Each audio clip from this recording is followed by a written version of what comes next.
All right, we're finally here. Our first episode, our premiere episode number 1 of our new series, Newsom versus Newsom. What is Gavin Newsom doing? Gavin Newsom wants to be president more than any other person in our country. Gavin Newsom's ambitions for the Oval Office exceed, I would argue, even Hillary Clinton's. And that's a pretty high bar. Gavin Newsom wants to be president so bad that he needs to radically remake who he is in order to appeal to the American people, because right now, he's one of the most unappealing politicians out there. So what is Gavin Newsom's campaign strategy? It's pretty elementary. Gavin Newsom launched a podcast recently, and his strategy became evident about the first minute of that podcast. Here's the strategy. Gavin Newsom is going to sit in his quite poorly constructed podcast studio with someone from the right. Gavin Newsom is going to be chummy with this person from the right. Gavin Newsom is going to portray himself as relatable, willing to have the conversation, trying to see the other side's point of view. And then, importantly, Gavin Newsom is going to make a statement that makes Gavin Newsom appear to be a centrist. He is going to, with his words, move himself from the left side of the aisle to the middle. And the reason that he's doing this is, on a podcast specifically, is to collect the sound bites of him saying these ostensibly centrist things. The reason that he wants to collect sound bites is so in a year and a half or 2 years, when he actually launches his bid for president in 2028, he'd probably launch it in 2027, he is going to have an absolute library of sound bites that he can trot out anytime one of us says, actually, Gavin Newsom is one of the most radical governors and politicians in the entire country. Well, whatever topic we're talking about, whatever issue we're contesting, Gavin Newsom will release one of his library of sound bites in which he sounds like a centrist on that very issue in order to deny the reality of his radicalism. And we on the Liz Wheeler Show are not going to let that happen. And so without further ado, let me present to you our first episode of Newsom versus Newsom. In the very first inaugural episode of Gavin Newsom's podcast, he hosted Charlie Kirk, our friend Charlie Kirk, who did very well speaking to Gavin Newsom. And Charlie Kirk challenged Governor Newsom on transgenders playing in women's sports, biological men competing against girls. This is what Gavin Newsom said about it. Take a listen. It's like you right now should come out and be like, you know what? The young man who's about to win the state championship in the long jump in female sports, right. that shouldn't happen. You as the governor should step out say no. No, and I appreciate. But like, would you do something like that? Would you say no men in female sports? Well, I think it's an issue of fairness. I completely agree with you on that. So that's easy to call out, the unfairness of that. There's also a humility and a grace, that these poor people are more likely to commit suicide, have anxiety and depression. And the way that people talk down to vulnerable communities is an issue that I have a hard time with as well. So both things I can hold in my hand. How can we address this issue with the kind of decency that I think, is inherent in you, but not always expressed? Well, look at that. Gavin Newsom appears to be in the center. Does he have a common sense viewpoint?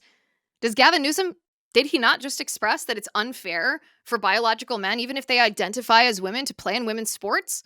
Well, maybe he's not such a radical after all, is he?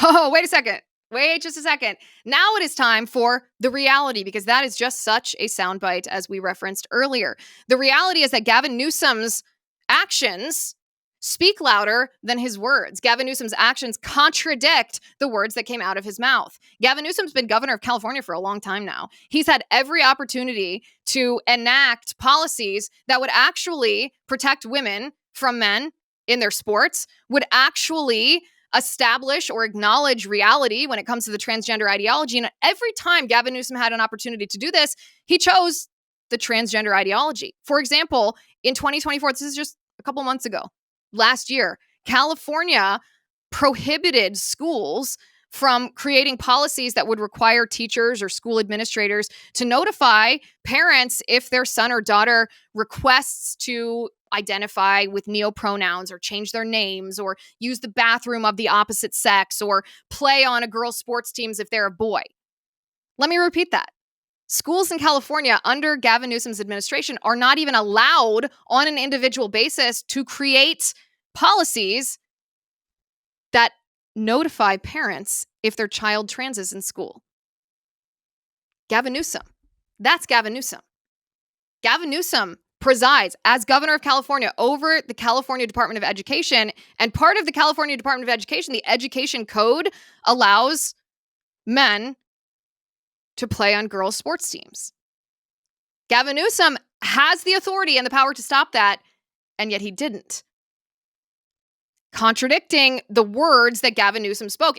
Go back a couple of years, 2022, Gavin Newsom signed a bill into law making California what he calls a sanctuary state for transgender identifying children. So you can juxtapose Gavin Newsom's words. He sounds like a centrist. I appreciate that. You're a good person, Charlie Kirk. It's unfair if men play in women's sports. We just need to be compassionate towards transgender identifying people. Juxtapose that, his words, with the reality of his actions. The reality of his actions demonstrate without a shred of doubt that Gavin Newsom has not changed his mind on any of these issues. Gavin Newsom has been the governor of California since 2019. He has had 6 years to protect women in sports, and he has not done it. He has done the opposite and made girls less safe playing sports. And by the way, Gavin Newsom is also just teeing himself up. President Trump signed an executive order requiring states to protect girls from boys in their sports and boys in their locker rooms. And if states, the state of Maine is a good case study for this, if states refuse to do so, then the Trump administration has demonstrated a willingness to cut off federal funding to that state until that state complies. Well, Gavin Newsom's state, does he plan to comply? Well, if California changes his policies in light of Trump's executive order, Gavin Newsom doesn't want it to look like he obeyed Trump. Gavin Newsom wants you to think that he had a change of heart, that he had a change of mind. Do not be fooled. There are hundreds of millions of dollars in federal funding on the line if Gavin Newsom does not comply, and he's simply setting himself up to make it look like it was voluntary. It is not. Gavin Newsom's actions speak louder than his words, and this is but episode 1 of Newsom versus Newsom. Rest assured, we will be back with more episodes of Newsom versus Newsom.